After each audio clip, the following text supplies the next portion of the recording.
बहुजन हे जनसंघर्ष यात्रेत सहभागी व्हा. वर्षा राठोड पत्रकार परिषदेत दिली माहिती. कारंजा जनसंघर्ष संघटनेच्या संस्थापक अध्यक्षा वर्षा राठोड यांच्या नेतृत्वात रविवार सप्टेंबर 22 पासून बहुजन हे संघर्ष यात्रा मानोरा तालुक्यातून सुरू होणार आहे व यात्रेचे समारोप कारंजात होणार अशी माहिती सप्टेंबर 21 रोजी गोविंद भवन येथे आयोजित पत्रकार परिषदेत पत्रकारांना माहिती दिली. मानोरा तालुक्यातील उमरीबु येथील श्रद्धेय सामकी माता संस्थान आणि बंजारा समाजाची काशी म्हणून जगभरात प्रसिद्ध असलेल्या पोहरादेवी येथील श्री संत सेखलाल महाराज मंदिर धर्मगुरू रामराव महाराज समाधी स्थळाचे दर्शन घेऊन या संघर्ष यात्रेचा प्रारंभ होणार आहे.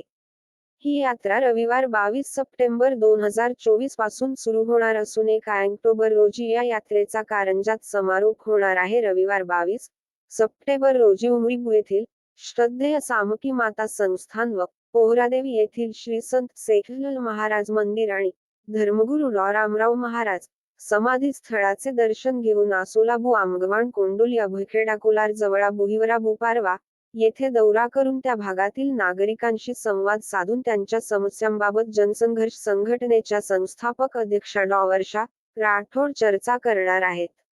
त्यानंतर 7 वाजता मोहगव्हाण येथे सभा होणार. गेल्या काही वर्षापासून कारंजा मानोरा मतदारसंघातील नागरिकांना मूलभूत गरजांपासून उपेक्षित राहावे लागते. हे प्रस्थापित राज्यकर्त्यांचे अपयश आहे. या भागातील शेतकरी, शेतमजूर, कामगार, शोषित, पीडित, गोरगरीब, कष्टकरी, युवक, माता भगिनी आणि उपेक्षित समाज घटकाचे जीवनमान उंचावण्यासाठी बहुजन हे संघर्ष यात्रेला प्रारंभ केला असल्याची माहिती या यात्रेच्या आयोजक वर्षा राठोड यांनी दिली. या यात्रेमध्ये मानोरा कारंजा तालुक्यातील नागरिकांनी बहुसंख्येने सहभागी होण्याचे आवाहन आयोजकांनी केले आहे. यावेळी माजी नगराध्यक्ष शेषराव ढोके, कार्याध्यक्ष इंगळे व पत्रकार मोठ्या संख्येने हजर होते. पाहूया या संदर्भात वर्षा राठोड यांनी कारंजा अस्मिता न्यूजला आपले मत व्यक्त केले. ते पाहूया. कारंजा अस्मिता न्यूज करिता कुमारी मयुरी गुप्ता सह महेंद्र गुप्ता, मुख्य संपादक कारंजा न्यूज.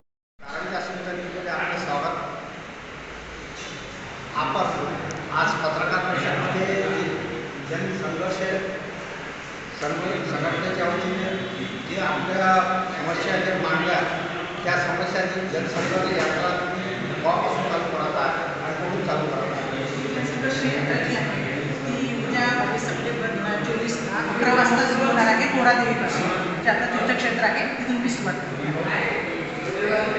या सरकारचे शेतकऱ्याला हमी भाव देत नाही, शेतकऱ्याचे काही प्रश्न आहेत, त्यावर तुमचं काय मत आहे?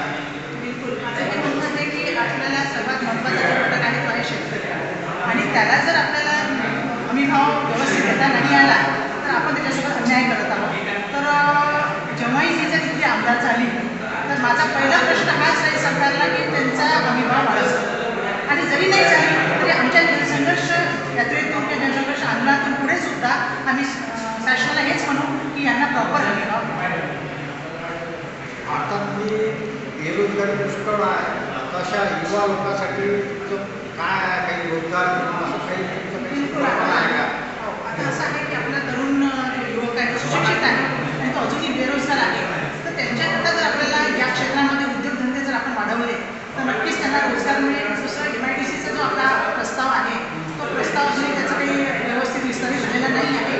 त्याच्यावर सुद्धा विचारबदल केला तर तिथं सुद्धा रोजगार मिळू शकतो. नंतर शिक्षण आहे, आरोग्य आहे, या क्षेत्रातून सुद्धा तरुणांना चांगला रोजगार मिळू शकतो. शरद पवार आणि